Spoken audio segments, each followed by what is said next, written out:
and you watching my channel Section Yard.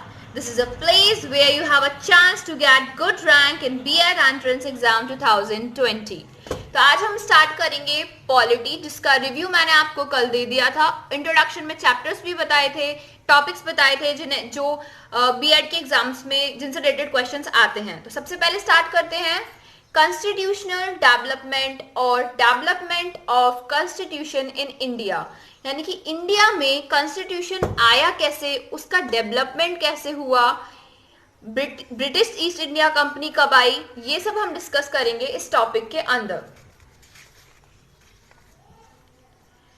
Constitutional development, इसको हम दो पार्ट में डिवाइड करते हैं।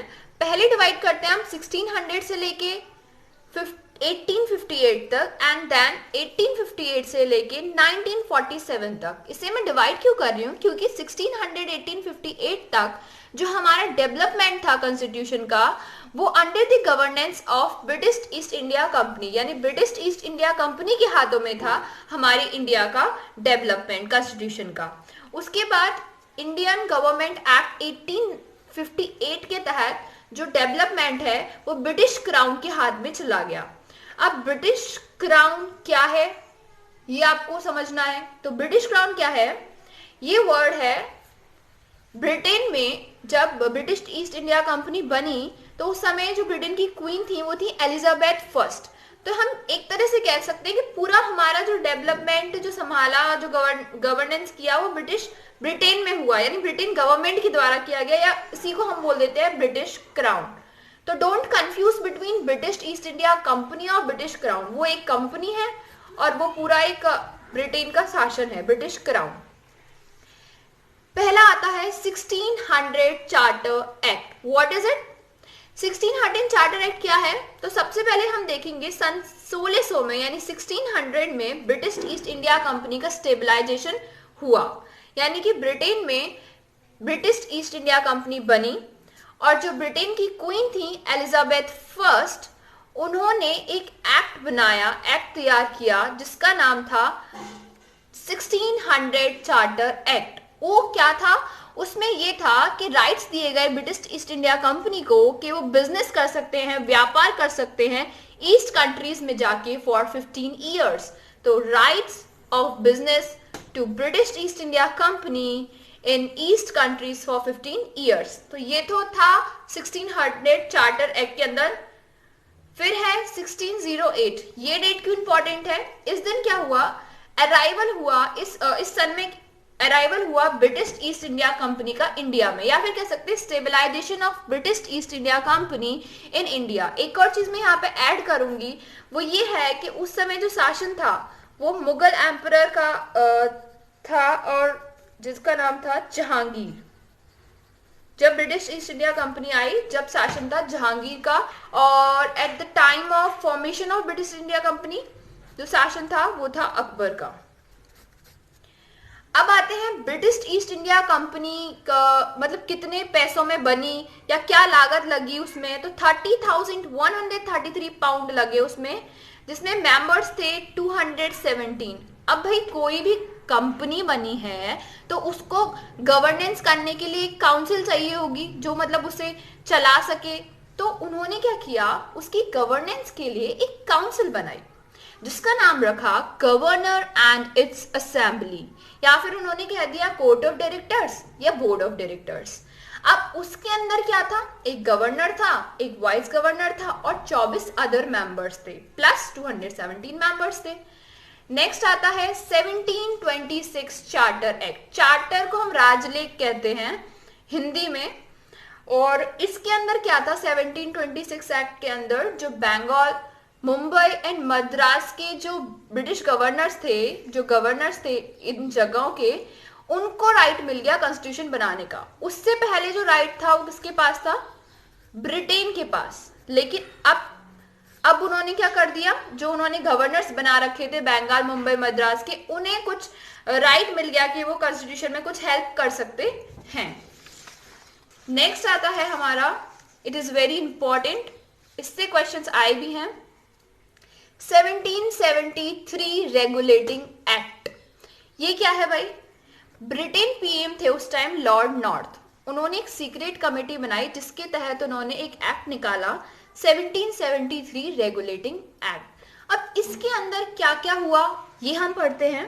तो इसके अंदर क्या हुआ, पहली बार स्टेबलाइजेशन हुआ सुप्रीम कोर्ट का इन कैलकाटा 1774 में। स्टेबलाइजेशन तो 1774 में हुआ, लेकिन अगर पूछा जाए, क्वेश्चन आए कि सुप्रीम कोर्ट का कैलकाटा में जो स्टेबलाइजेशन हुआ पहली बार, वो किस एक्ट के तहत हुआ, तो वो हुआ 1773 रेगुलेटिंग एक्ट। उसमें 4 मेंबर रखे गए, यानी 4 जज रखे गए, जिसमें से चीफ जस्टिस जो थे, जो चीफ जज थे, मुख्य न्यायाधीश थे, वो थे सर एलिजा इम्पे। बाकी के थे आई थिंक 3 और थे जिनका नाम था चैम्बर, लिमिस्टर, वाइड।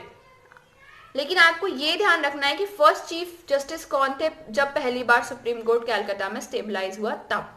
अब क्या होता था कि अब भाई वो सुप्रीम कोर्ट है, सबकी सुनेगा, लेकिन अगर सुप्रीम कोर्ट के खिलाफ भी कोई अपील कर रहा है तो वो कहाँ की जाएगी, तो वो अपील करी जाती थी प्रीवी काउंसिल में, जो कि कहाँ थी, ब्रिटेन में। You have to remember this, appeal की जाती थी against supreme court, privy council in Britain. दूसरा काम क्या किया गया इस रेगुलेटिंग एक्ट के अंदर, जो लाइफ टाइम था कोर्ट ऑफ डायरेक्टर्स का, जो अभी हमने बताया कोर्ट ऑफ डायरेक्टर्स जो काउंसिल बनी थी गवर्नेंस के लिए, किसकी गवर्नेंस के लिए, ब्रिटिश ने, उसका जो लाइफ टाइम है वो इंक्रीज कर दिया 1 साल से 4 साल तक, यानी 4 ईयर उसका लाइफ टाइम बना दिया। और तीसरी चीज जो इसके अंदर हुई रेगुलेटिंग एक्ट के अंदर, प्राइवेट बिजनेसमैन के पास क्या होना चाहिए, लाइसेंस, यानी उन्हें काम करने के लिए उसे इश्यू कराना पड़ेगा गवर्नमेंट से क्या, लाइसेंस। नेक्स्ट आता है 1784 Pitt's India act. Pitt's India act आया 1784 में, जिसमें एक समिति बनी, फॉर्मेशन हुआ किसका, बोर्ड ऑफ कंट्रोल। ये पूछा जाता है क्वेश्चन कि बोर्ड ऑफ कंट्रोल किस एक्ट के अंदर बनाया गया, तो पिट्स इंडिया एक्ट 1784 के अंदर बनाया गया, जिसमें टोटल मेंबर्स 6 थे। नेक्स्ट आता है 1830 चार्टर एक्ट। इसमें क्या था, इसका मेन जो था वो ये था कि इंग्लिश मिशनरीज को मतलब प्रचार करने के लिए, अपने धर्म का प्रचार करने के लिए राइट्स दी गई क्रिश्चियंस को कि वो पब्लिसिटी कर सकते हैं इंडिया में अपने रिलीजन की। तो हम कह सकते हैं इंग्लिश मिशनरीज को उनको प्रचारक बोलते हैं, जिन्हें हम हिंदी में, उन्हें प्रचार करने की राइट दी गई अपने धर्म को बढ़ाने के लिए। नेक्स्ट आता है 1833 चार्टर एक्ट। ये क्या था, जो बंगाल के गवर्नर जनरल थे उन्हें बना दिया गया इंडिया का governor general, Lord William Bentinck. दूसरी चीज इसमें जो हुई एक्ट के तहत, लॉ कमीशन यानी कि हाउ टू मेक कॉन्स्टिट्यूशन, कैसे बनाना है constitution, how to make constitution, ये किसकी लीडरशिप में करा गया, लीडरशिप दी गई लॉर्ड मैकाले को। नेक्स्ट जो इंपॉर्टेंट इसमें आता है end of fraudulent practice. What is the meaning of fraudulent practice, इसका मतलब है ठगी प्रथा, यानी कि ज्यादा टैक्स लेना, लोगों को ठगना, इन सब की प्रथा का क्या कर दिया गया, इनको एंड कर दिया गया। और उस टाइम गवर्नर जनरल जो थे वो थे लॉर्ड लिंथिगो, तो उनके द्वारा कह सकते हैं कि इस प्रैक्टिस का एंड कर दिया गया 1843 में। और पूछा जाए किस चार्टर एक्ट के तहत, तो 1833 चार्टर एक्ट के तहत।